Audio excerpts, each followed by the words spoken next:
And now, ladies and gentlemen, please fasten your seatbelts. Welcome to PreneurCast. Business cards being swapped, beers being drunk. Can I say a nasty word? Can I say procrastination? With Pete Williams and Dom Gocher. How well did that go down? We can talk about that entire thing in a very another rant and soapbox episode if we want to. Visit us online at PreneurMedia.tv. Hi, Dom here, and welcome to this week's edition of PreneurCast. Recently, Pete got early access to a copy of Mastery, the new book from Robert Greene, author of 48 Laws of Power, The Art of Seduction, The 33 Strategies of War, and The 50th Law with rapper 50 Cent. You might remember we've mentioned a few of these before on the PreneurCast. Now, this new book is about how to become a master of a particular skill or area. And we have a recording for you of a conversation Pete had with Robert about the new book and the path people take to become a master. If you want to become great at something in your life or in business, you should listen in and pick up a copy of the book when it's released soon. And make sure you visit Robert's blog over at powerseductionandwar.com, because if you get there before the book's released, there are some pre-order bonuses if you order through that site. Robert, thank you so much for your time today. Really appreciate it. Oh, thank you, Pete. My pleasure. I've really loved your earlier books, 48 Laws of Power and Art of Seduction, and particularly the 50 Cent book as well, which was really cool. So we might touch on that a little bit later. But obviously the whole context of today's conversation is about Mastery, the new book, which is very exciting. Yes, I considering it in some ways sort of the synthesis of all of my 4 previous books, which kind of deal in one way or another with various forms of power. And I'm calling this sort of the ultimate form of power. When you've mastered your field, you have a kind of creative spirit and an intuitive grasp of the field that no matter what you do, no matter where you're thrown, you're gonna figure out how to solve problems and come up with interesting ideas. So this is sort of the ultimate book in the series. Yeah, absolutely. And I've really, really enjoyed it. I was able to get a pre-release copy and have thoroughly enjoyed what I've read. So I guess to give some context to listeners who obviously wouldn't have heard about Mastery yet, given it's only coming out in the next couple of days, what's the book about in sort of an overall sort of frame to sort of, I guess, set the frame for this conversation? Well, I'm trying to debunk the idea that, among other things, that success or genius or anything like that has to do with something you're born with, like there's like a genetic component, or people have natural gifts, or they're just lucky. I want to show very, very clearly that to master a field, to gain the kind of power that a Da Vinci has, or an Einstein, or a Steve Jobs, or whomever, you have to go through a process, a process that I can explain in detail, that entails a lot of work and effort, hours of practice, but has an incredible payoff, which is mastery. So I'm going to show you in 6 clear chapters with an introduction this process, and the chapters kind of move sequentially through time, more or less, taking you from the first steps when you must sort of look at yourself and look at the skills and the natural inclinations you have towards particular subjects, and then moving you through the various parts of what I call the apprenticeship phase, which we all go through and which is, I think, the key, the foundation for all future success. And then I end up in the final chapters talking about the creative phase that you then enter when you have spent several years going through this, and then finally Mastery. So that's basically how the book is structured. And that's you mentioned the word process, which is one thing I really took away from the book compared to other books, where I guess they've been more fragmented in terms of, like, the 48 Laws of Power have it's an amazing book, and 48 distinct, separate, almost essays you could kind of call them, where they're not necessarily interlinked or a process to gain power, whereas in this book, you've kind of gone to the process of making it a process. Was there a conscious decision for that, as opposed to other books you've done? Well, the only other book that is actually similar is the second half of The Art of Seduction. Yeah. In The Art of Seduction, I take essentially 24, I guess you could call them seduction strategies, but they're they're organized sequentially from when you first meet this person you're going to seduce to the very end. But yeah, this was a very conscious decision for this book because you can't divorce the actual process and the time element from the goal from what this book is about, which is mastery. And I make it really clear with examples like Mozart or Albert Einstein, the examples that people often choose to show someone who was like born a genius. Exactly.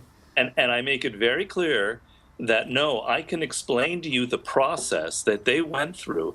We talk about 10,000 hours as kind of a legendary number, and it's actually very true and very interesting. And it's easy to demonstrate that by the age of 16, Mozart had gone through his 10,000 hours, that Einstein, by the time he came up with his theory of relativity at the age of 26, had definitely gone through his 10,000 hours and more.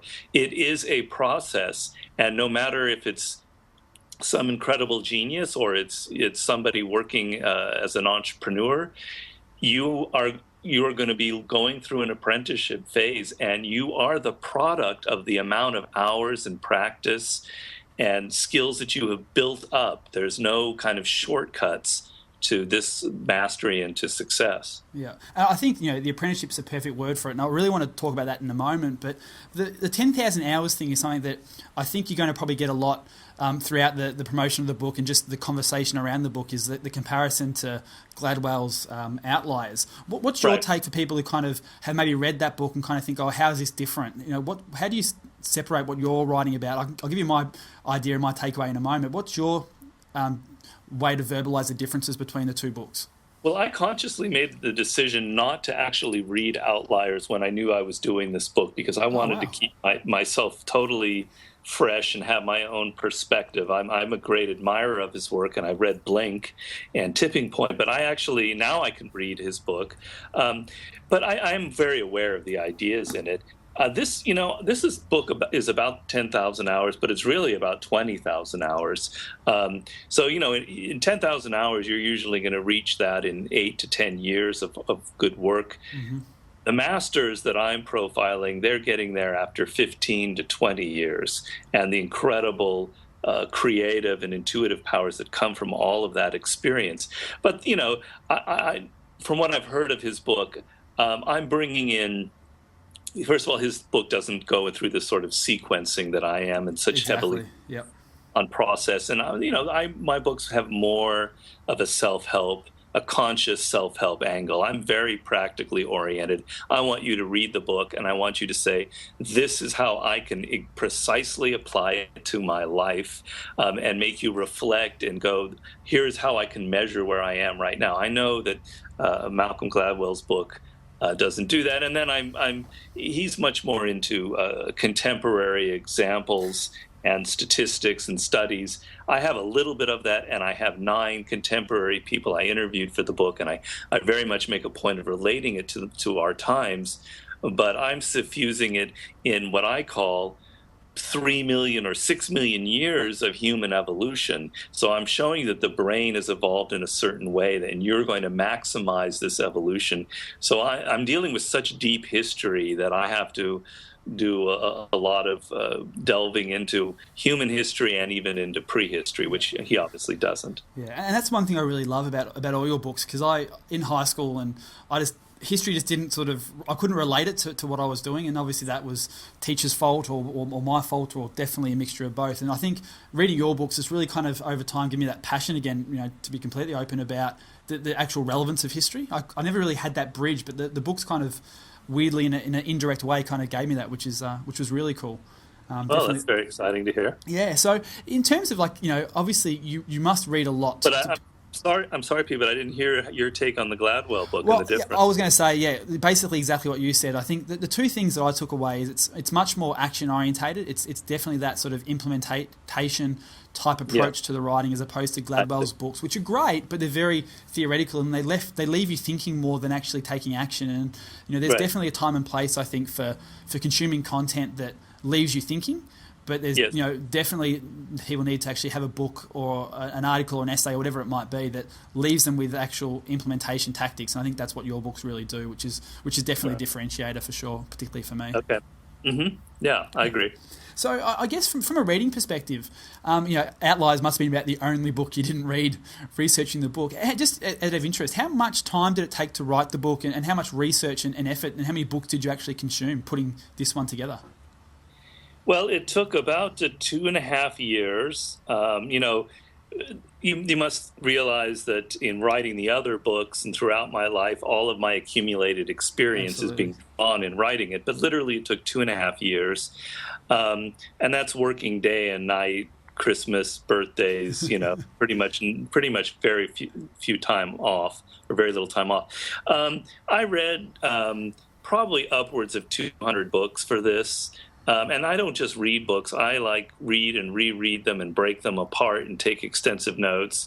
Now, I didn't do that for every single one of those 200 books. There'll be half of them in which I will really, really take them apart in that method. And, when I'm reading the book, I'm taking extensive notes. I'm putting everything on note cards, and then I'm organizing these note cards into themes, because organization is a huge part of pulling a book like this off.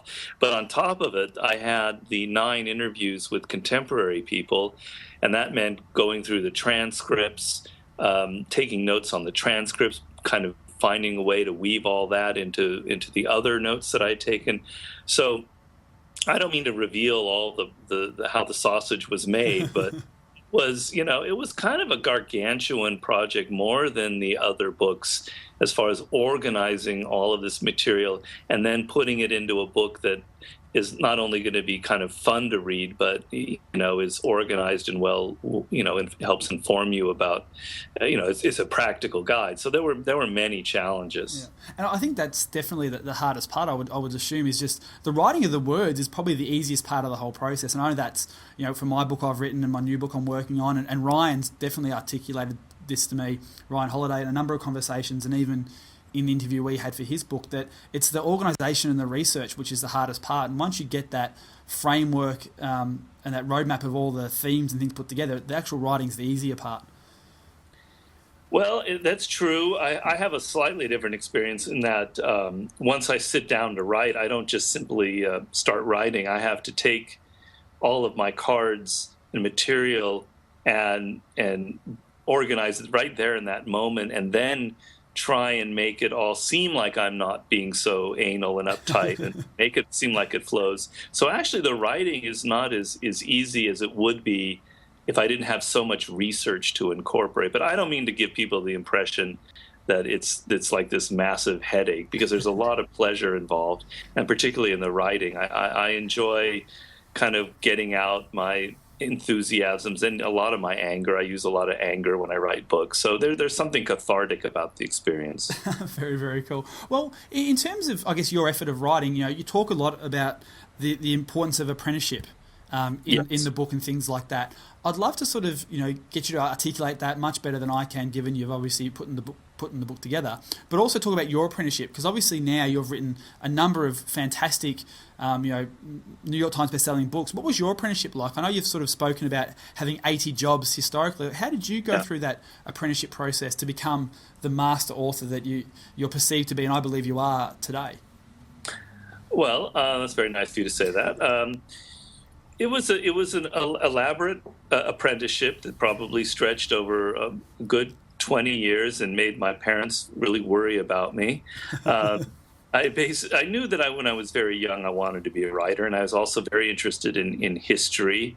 And after I graduated college, I kind of spent a few years wandering around Europe, like a lot of writers do, at least back then.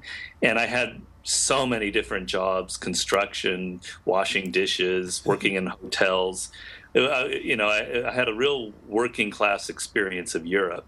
And then I came back and I worked in journalism in New York and wasn't very happy. And then I had other jobs. And then I worked in Hollywood as a writer and I wasn't happy. I was writing, but it wasn't the right fit. And I knew it. And I kept trying, and I would get depressed, but I didn't lose hope. And the good thing is that I had accumulated a lot of worldly experience. I had practiced the craft of writing over many years. I had developed, working in Hollywood as a researcher, was one of my jobs. I had developed really high level organizational and researching skills. And then in 1995, 96, when I was already the advanced age of 36, 37, and as I said, my parents were really starting to wonder, I met this man who asked me if I had some ideas for a book. And I just realized at that point that was my opportunity in life. You don't get very many. This was the fit. I knew this was the fit. I pitched to him the idea of the 48 Laws of Power. He loved it. He encouraged me to write a treatment.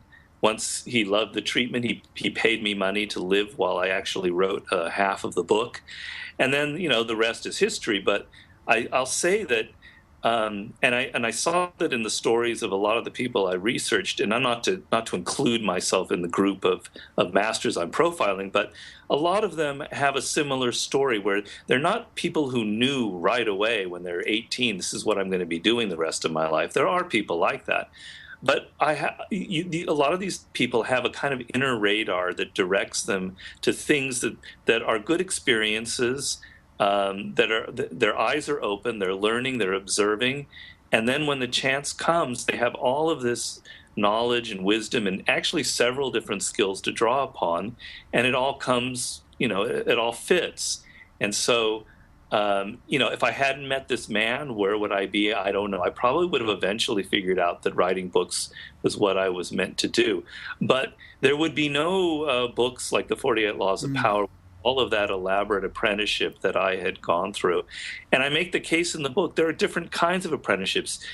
There's no cookie cutter way. Some people are going to have a more direct path than I did. They're going to know out of college that this is where they're headed, and they're going to kind of figure it all out. And that's fine, and that's good. And then there's the other path that's more kind of wandering, and that's also good. But there's the only thing that is not good is to think that you don't have to learn skills in this world, that you don't have to develop patience and discipline. That's where you're going to fall apart. Yeah, and I couldn't agree more. This is something I kind of rant on quite a bit on the show here to the listeners. They're probably used to me sort of saying this sort of stuff, but I completely agree that the apprenticeship in its various forms is very important. But I think so many people kind of ignore the relevance of an apprenticeship in this day and age. What's your take on that?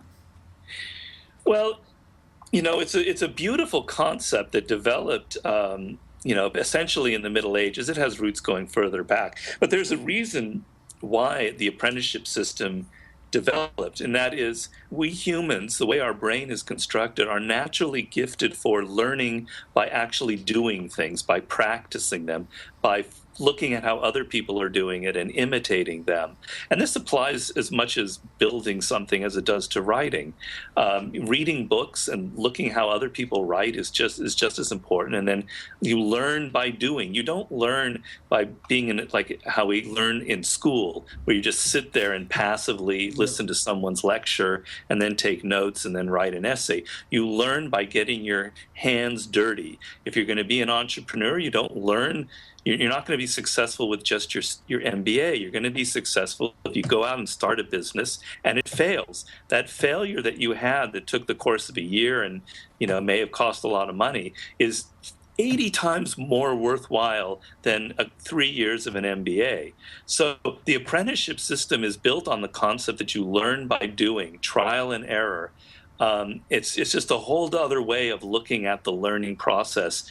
And you have to get away from the process that you were sort of inculcated in school of just reading books and kind of absorbing theories and ideas. It's practice, practice, practice. That's how you build skills, and that's how you really learn. So that's why I think the apprenticeship system is so important. And it's interesting to note that a lot of people, it's in the air right now. I really feel it. I was just reading an article, for instance, where law schools are now changing their methods, and instead of that third year of law school, which is kind of meaningless, where you take all sorts of silly classes, they're actually making you go out in the real world and have an internship and kind of learn some other skills besides law, but you're actually going out in the real world and working. I think we're heading back towards it because it fits so naturally into how the human brain evolved and how we really learn things.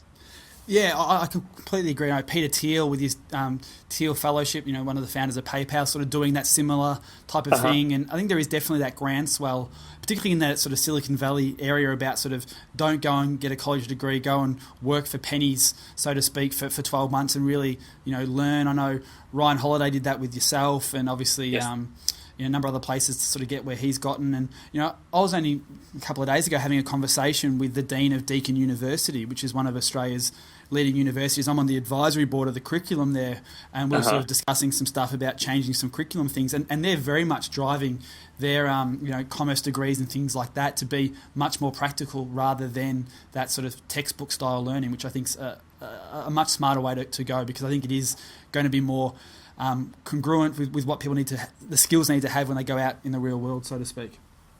And the other thing I would say is you have to think of yourself in your life with a particular attitude, which is nothing is wasted. Nothing you've ever done is really a waste of time if you look at it right. So I went to university and I got a degree in Greek and Latin classics, and there's no more irrelevant a major in the world, but I have no regrets about it. I know that I really learned how to write in the real world, but that education really helped me become disciplined and organized and learn how to analyze something and break it down and be patient. It's a real painstaking thing.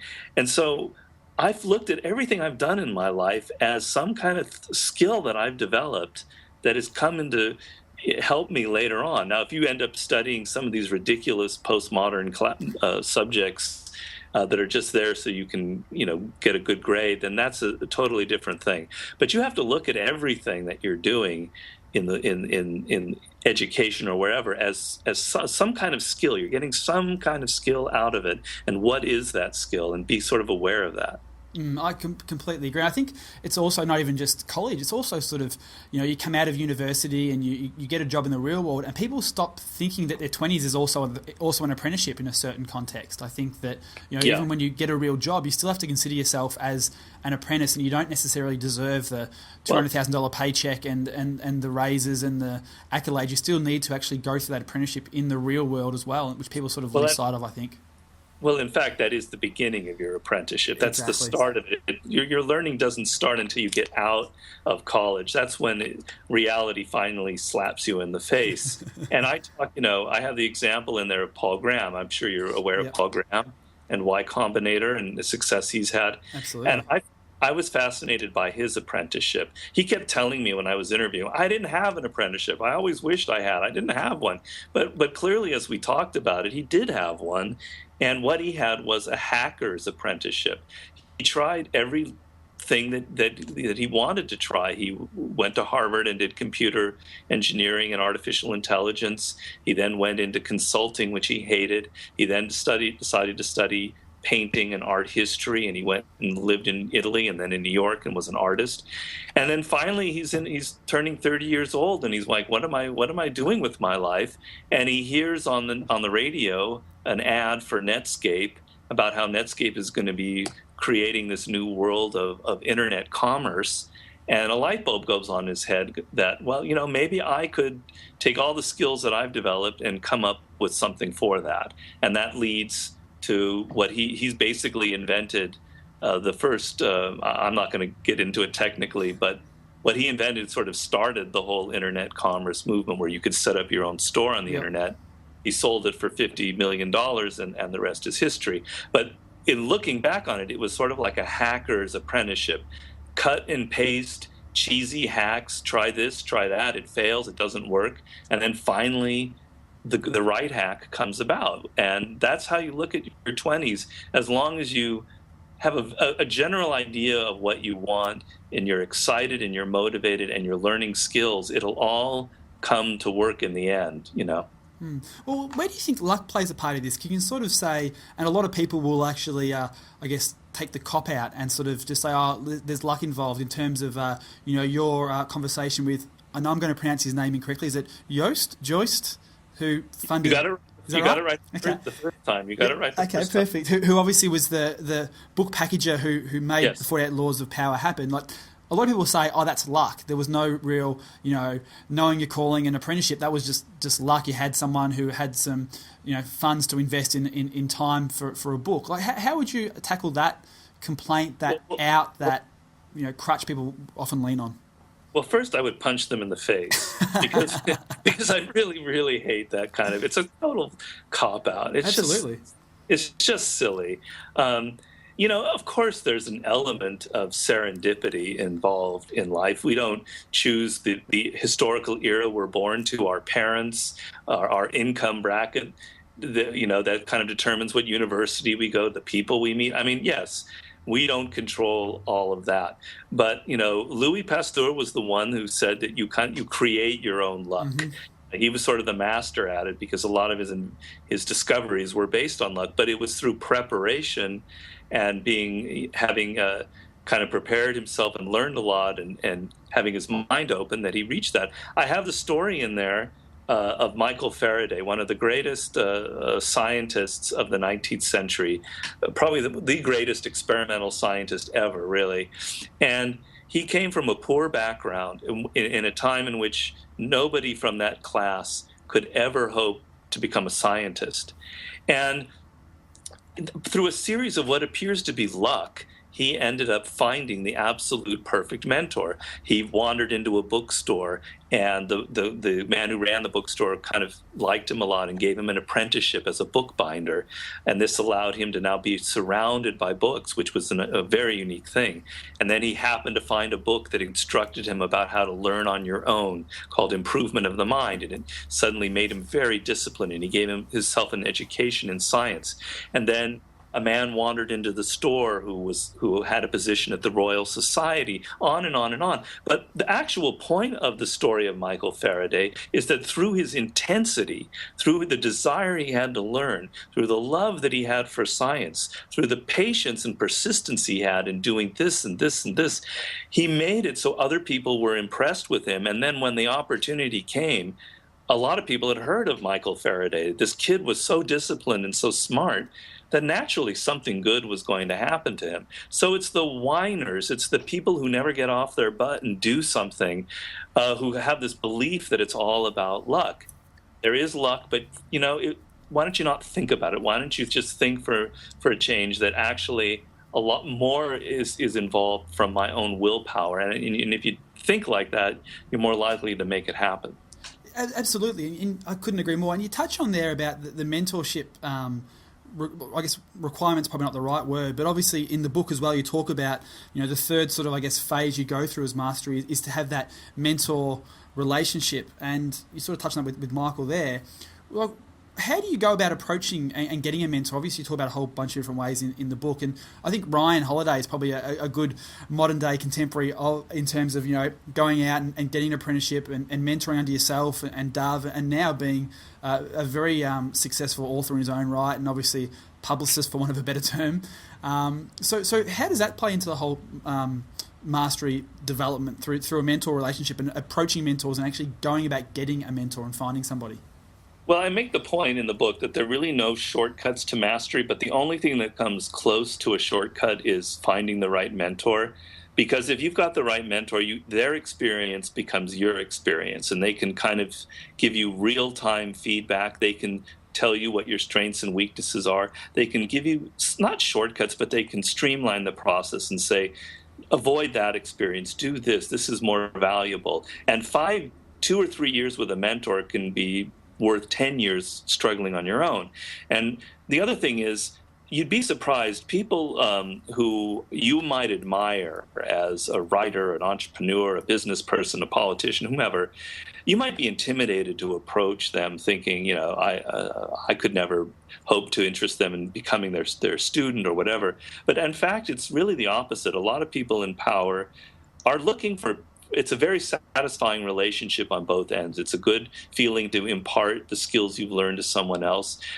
I know in my case, having Ryan now helping me publicize the book, he's obviously a lot younger than I am, and he understands the internet and what's happening in the world now much more than I can. So it's a very satisfying mutual interest kind of relationship.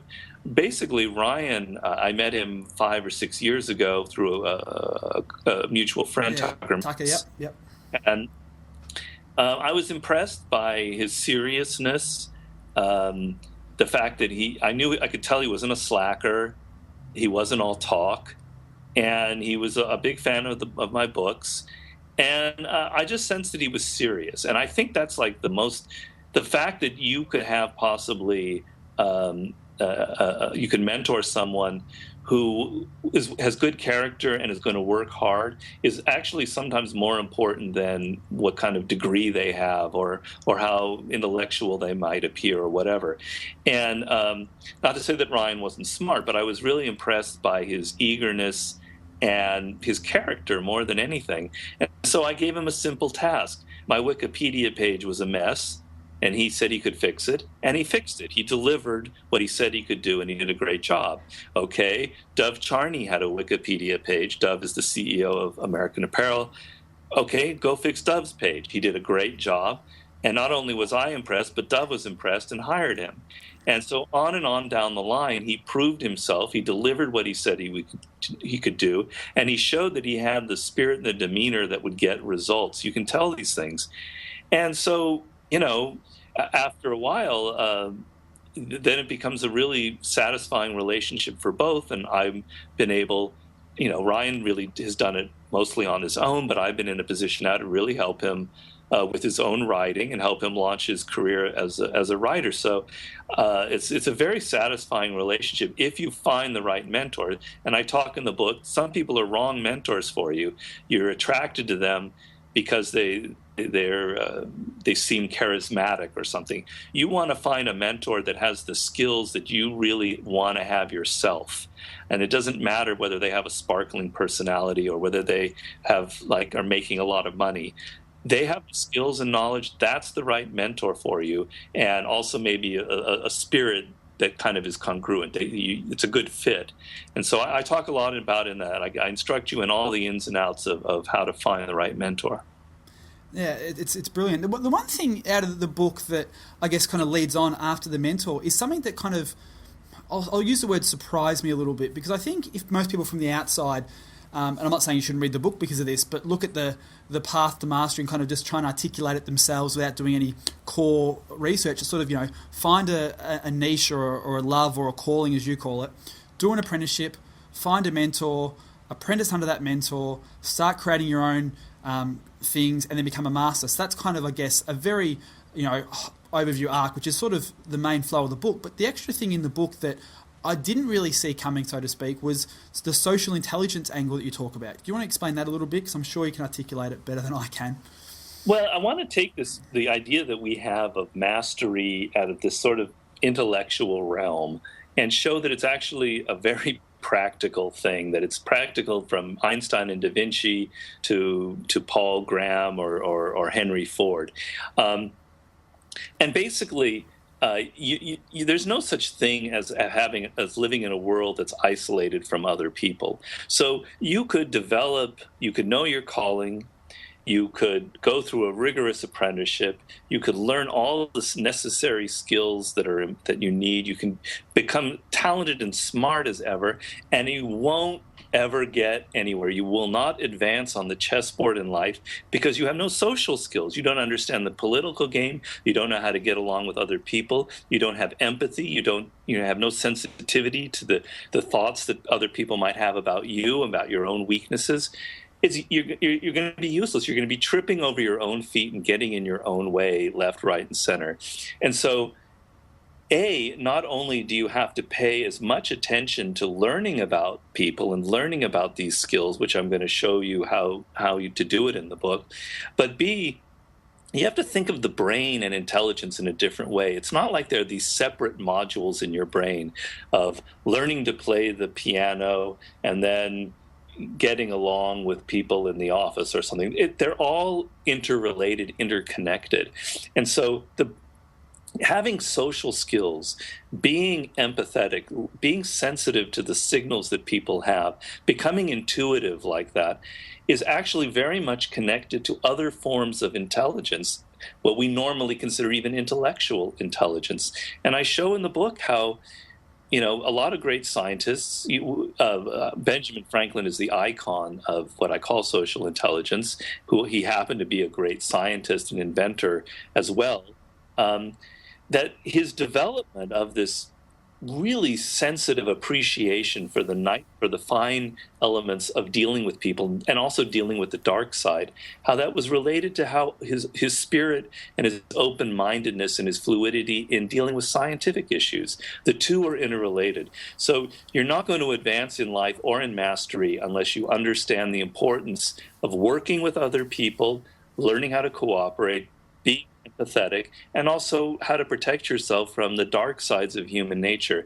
To take that element out is to not write a book on mastery. In my view. Yeah, I absolutely agree. And I think once you do read that chapter in the book itself, you'll need to jump back into the power and the war and the seduction stuff to really pad out those skill sets. So it's a smart marketing ploy as well, if that was a nice byproduct.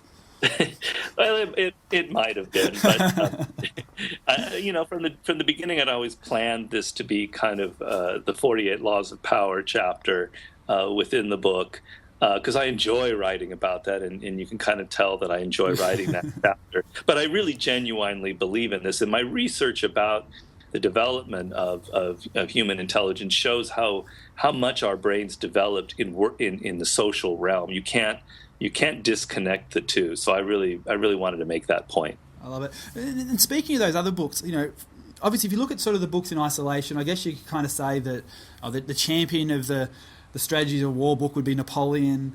Right. Art of Seduction would be Cleopatra. 48 Laws of Power, Louis the 14th. Yeah. I'll be guessing. Yeah. Who's the icon, the champion, the hero of mastery? Because you obviously cover a lot, like you do in every book. Who's the one that kind of is the hero of this book, do you think? Well, I think there's one, maybe two. I'd always intended Leonardo da Vinci as sort of the icon. He opens the book, and it's for the fact that he was just so awesome. I mean, his inventions just alone, I mean, we know him as an amazing artist, but the list of inventions that he had and discoveries that he had is just mind-boggling. It's almost like something out of science fiction. And then you go to his artwork, which there isn't much of it that we still have, and the power of it, and the name and the aura that just Leonardo da Vinci, has.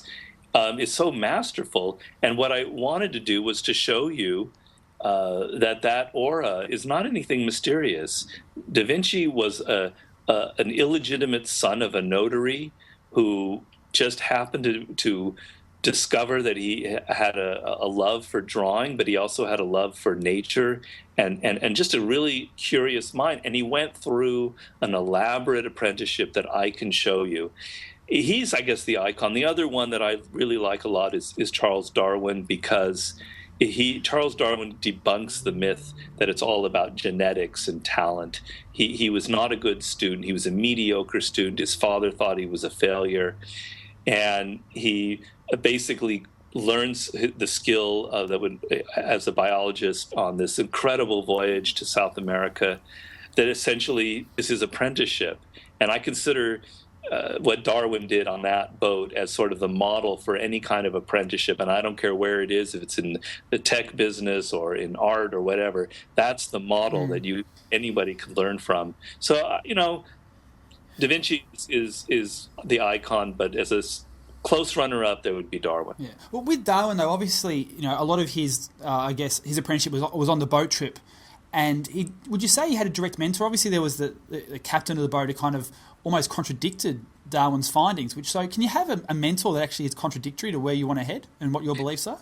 Well, no, that man wouldn't be his mentor. That was the captain of the ship, Fitzroy, was sort of this madman, this sort of raving Christian who believed I'm not, saying, I don't mean to disparage Christianity. It's just that he believed in the literalness of the Bible, and he wanted Darwin to go to South America to find evidence for the flood and find evidence of the Garden of Eden, And of course, Darwin did the exact opposite. One of history's great ironies, but. Darwin had mentors in college in Cambridge. He had a particular botany professor who showed him that he was not a good student. He didn't enjoy academics, but he could see that a subject like botany could fit him very well. And he had a really good instructor who then got him this job on the boat, the Beagle, that sailed around South America.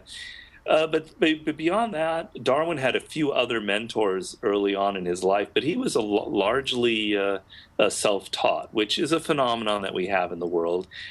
Thomas Edison, I say, is sort of the most interesting example of a man of power and mastery who had no mentors at all. He literally had zero mentors. And it's not easy. It's not an easy path, but it can be done. And I show, how you can actually follow that path. I think, speaking of Edison, there's lots of, I guess, folklore or stories about Edison actually ripping off his apprentices and claiming their research as his own, which is sort of a whole another sort of can of worms, I guess we probably don't have time to chat about. But is that a fair statement? Yes, he wasn't he wasn't perhaps the nicest man, nor was, someone like Steve Jobs. I'm not saying that masters are necessarily people you want to have over for Thanksgiving or Christmas. They can be often difficult people. But Thomas Edison was an absolute genius in my book, a true master. You're talking about the story with Tesla that I described, 48 Laws of Power. So, he had a dark side. But my God, this man was really brilliant, and the story of his invention of the electric light bulb is one of the greatest stories you'll ever read. I mean, talk about persistence, painstaking effort, mixed with intuitive insight as to what this, and talk about one invention that has had a greater impact on the world. I know we like to think of Steve Jobs and the smart. I'll ask you to find me one invention that, like the electric light bulb, that changed how everyone around the world has lived. I don't think you'll find anything equivalent to that. Maybe the wheel. Yeah. I was about to say you could argue the wheel, but that's sort of. Okay. But it's an amazing story, and it's an example of everything I talk about, where your motivation, your patience, your persistence, the energy you bring and the love that you bring to something is what will make you successful. And he certainly fits the bill. Well, let me ask you this question. I'm going to word it in a particular way. Out of all the books you've read, out of all the people you've studied, who is your favourite character from history? Well, it's a really hard, choice. I would have to say, of the people that I researched for the book, the richest one, the one that was the greatest challenge and reaped the greatest rewards for me personally, was Napoleon Bonaparte, only because, and he's sort of the icon of the 33 strategies of war, only because it's such a classic, dramatic story of a young man. It's not that he emerged from poverty. He actually came from aristocracy in Corsica, which doesn't mean anything. He really was kind of from a middle class, even relatively poor family. But somebody emerging not from the top of society, to slowly inching his way there to become the preeminent military strategist of his era, probably in history, with a 10-year run that we have never, ever seen, nor will we ever witness in history. I was presented with a challenge. Why? Why was Napoleon's brain different? What made him the way he was? And oddly enough, I read books. I read an incredible 1,600-page biography of him and his battles.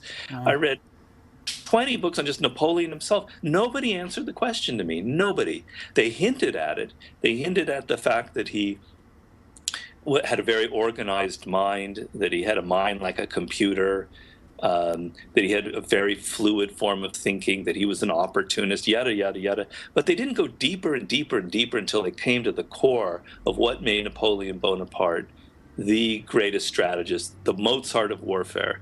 And to solve that riddle and to go so deeply into it was very satisfying to me. So I think I would have to to name him as my favorite. Fantastic. Well, two final questions, and I'll let you go. One question I always ask guests is, what's the one question I haven't asked you that I should have? Wow. Okay, I'll tell you. I'm usually asked, Robert, do you actually practice the laws that you write about? There you go. Here we go. Do you practice the laws that you write about? Do you practice all 48 laws? Do you do all of the 24 strategies of seduction and 33 strategies of war and follow 50 Cent's advice in the 50th law? No. The answer is no. If I did, I would probably be in a lunatic asylum or in prison. There's no way you could follow all the things in those books. It's not a personal book. I'm not saying this is how I've run my life. I've used a lot of the laws. I've used, a lot of the things in the seduction book. But I'm not this monster that has, tried out everything that I write about. Fair enough. Now, speaking of 50 Cent, this is the one story that I read, sort of reading about you prior to jumping on the call, was the story about him seducing your 80-year-old mother. Yeah. You got to share a bit of that tale. That's just intriguing. Kind of ties everything in together, doesn't it? Well, my mom, God bless her soul. She's now 86 or so. She never really understood, why are you doing a book with 50 Cent? He seems so kind of violent and thuggish, and she would see pictures of him on television and stuff like that, and she just didn't understand it, and she was a little concerned. And I kept telling her, he's not like that, he's a nice guy, but I knew she didn't believe me. And then we had a book signing together here in Los Angeles, 50 and myself. My mother was there, and she just totally melted in his presence. Oh, he's so handsome, his smile on his face, he's so charismatic, what a nice boy he is. And I've seen 50 seduce just about everyone, because half of it is you go in, you did it to me, half of it is you go in expecting this kind of, hip-hop monster, kind of with yep. Bullet wound in his mouth and all the bling.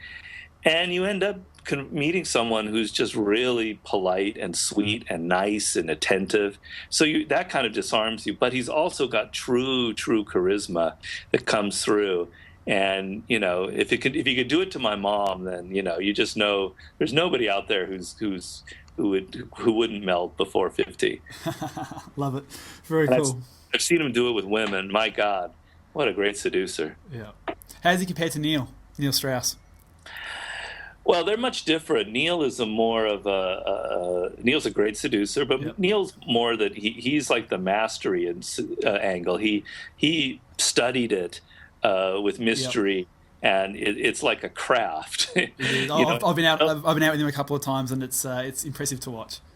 It is very impressive to watch. I personally witnessed it, but it's like he'll acknowledge it. He didn't start out in life as a seducer. He's not a natural. He learned it, and he learned it really well. I would say that 50 is a total natural, and a total natural because I'm more in the Neil camp. I'm actually not in Neil's.